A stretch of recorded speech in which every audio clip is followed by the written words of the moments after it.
नमस्कार, मैं हूँ राजेश श्रीवास्तव। उन्नाव में जिन दो दलित बच्चियों का हत्या हुई है और एक दलित बच्ची अभी भी कानपुर के रीजेंसी अस्पताल में जिंदगी और मौत के बीच में संघर्ष कर रही है।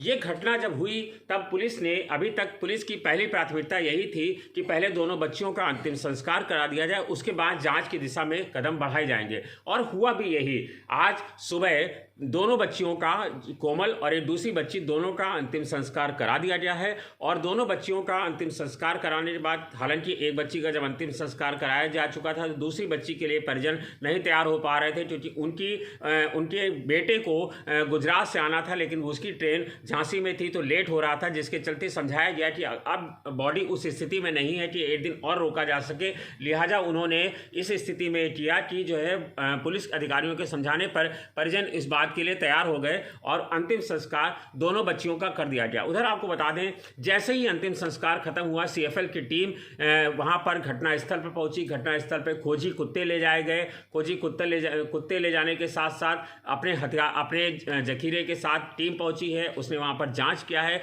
जांच के बाद पुलिस को कई अहम सुराग हाथ में लगे हैं। हालांकि कहा जा रहा है कि अंतिम कड़ी अभी तभी सुलझ पाएगी जो कानपुर की जो तीसरी बच्ची है, जो कानपुर में संघर्ष कर रही है जिंदगी और मौत के बीच में, जब वह होश में आएगी तब वो स्थिति होगी। हालांकि अभी बताया गया है कि उसकी हालत में कुछ सुधार जरूर है, लेकिन अभी वो इस स्थिति में नहीं है कि वो किसी से बात कर सके या अपनी कोई जानकारी दे सके कि उसके साथ घटनाक्रम में क्या हुआ है। इसके अलावा आपको बता दें कि आज जो पुलिस के हाथ जो तथ्य लगे हैं, वो जो आपको बता दें कि पुलिस जब खोजी कुत्ते को ले गई तो खोजी कुत्ते ने वहां पर जाकर के, खोजी कुत्ता बार बार जाकर के एक दुकान थी वहां पर बार बार जा रहा था। वहां सूंघने के बाद जब 3 बार 4 बार ऐसा हुआ तो पुलिस अधिकारी, सीएफएल की टीम उनके साथ पहुंची तो पता चला कि वो एक दुकान है जो आज बंद थी।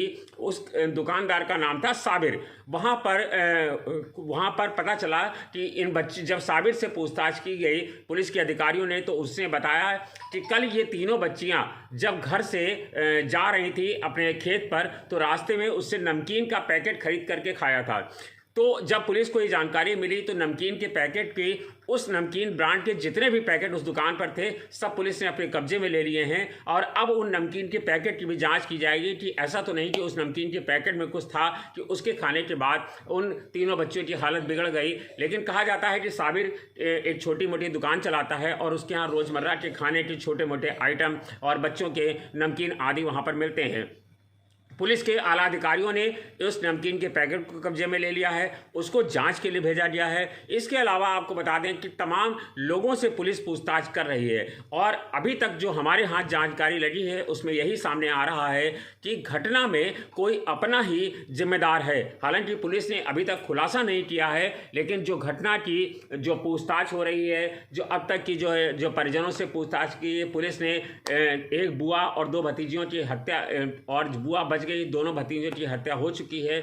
बुआ जिंदगी और अस्पताल की वजह से संघर्ष कर रही है। तो पुलिस ने इन तीनों के घर वालों को उठाया है, उनसे पूछताछ की है। जो पूछताछ में अब तक निष्कर्ष निकल के आया है उसमें ये साफ हो रहा है कि किसी ऐसी बड़ी रहस्यमय घटना नहीं है। हालांकि पुलिस के हाथ अभी कोई सबूत ऐसा नहीं लगा है जिससे वो किसी निष्कर्ष पर पहुंच सकें, लेकिन कहा जा रहा है कि घटना के पीछे कोई अपना ही है जिसने इस बड़ी घटना को अंजाम दिया है। लेकिन पुलिस किसी निष्कर्ष पर अभी तक नहीं पहुंच पाई है। और उधर आपको बता दें, आज राजनीतिक दलों ने इसको जो है मामला को सियासत देने की पूरी कोशिश की है।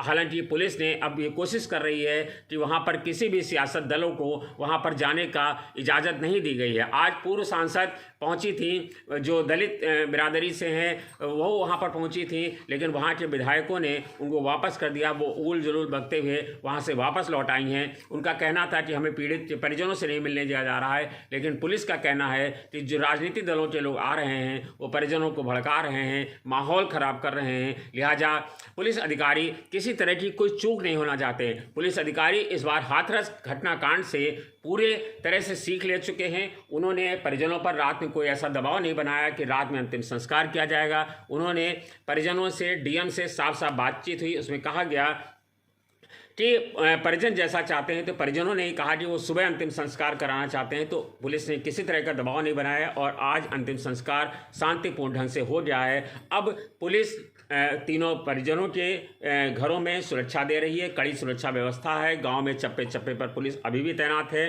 कई क्षेत्रीय आला अधिकारी वहां पर मौजूद हैं। आज भी डीएम, एसएसपी खुद वहां पर पहुंचे, प्रमुख सचिव गृह से बातचीत हुई है, तमाम सारी चीज़ों के आला अधिकारी वहां पर पहुंचे हैं। और आपको बता दें कि पुलिस प्रशासन की ओर से मृतका के दोनों परिजनों को 25-25 लाख रुपए की आर्थिक सहायता, परिजनों में किसी एक को योग्यता के मुताबिक सरकारी नौकरी और प्रधानमंत्री आवास के तहत सभी को एक पक्का मकान देने का ऐलान कर दिया गया है। हालांकि राहत राशि दे दी गई है, लेकिन बाकी चीज़ों का अभी धीरे धीरे अमल में लाया जाएगा। इसके अलावा आपको बता दें कि उधर जो परिजन हैं उनकी हालत बेहद नाजुक है। वो दो तरह से दोहरी मार उन पर पड़ रही है। पहली मार तो ये है कि उन्होंने अपनी बच्ची को खोया है, उनकी बच्ची उनके हाथ से जा चुकी है, दोनों बच्चियों का निधन हो चुका है। दूसरे, उनके घर के पुरुष सदस्यों को पुलिस ने पूछताछ के लिए हिरासत में ले रखा है। उनको कहाँ ले जाए हैं, उनसे कौन सी पूछताछ चल रही है, इसके लिए भी परिजन परेशान हैं, क्योंकि अब उनके घर में सिर्फ महिलाएं ही हैं। ऐसी स्थिति में आप समझ सकते हैं कि परिजनों पर क्या स्थिति होगी, क्या बीत रही होगी। लेकिन पुलिस दो मामलों पर पूछताछ कर रही है। पुलिस दो थ्योरी पर काम कर रही है, या तो उसको लग रहा है हत्या या दूसरा लग रहा है आत्महत्या। अब देखना यह है कि इसमें कौन सा एंगल पुलिस खुलासा करती है, कि किस तरह की चीज़ें सामने आती हैं। ये आने वाला वक्त बताएगा कि पुलिस कौन से निष्कर्ष पर पहुंचती है, कौन इसकी हत्या के पीछे दोषी निकलते हैं। लेकिन पुलिस हर एंगल से अपनी पड़ताल कर लेना चाहती है ताकि किसी भी तरह की चूक ना हो। लेकिन आज हमारी आला अधिकारियों से बात हुई तो उन्होंने कहा कि बहुत जल्द घटना का खुलासा हो जाएगा। हो सकता है कि रविवार तक इस मामले का पटाक्षेप हो जाए। धन्यवाद, शुक्रिया।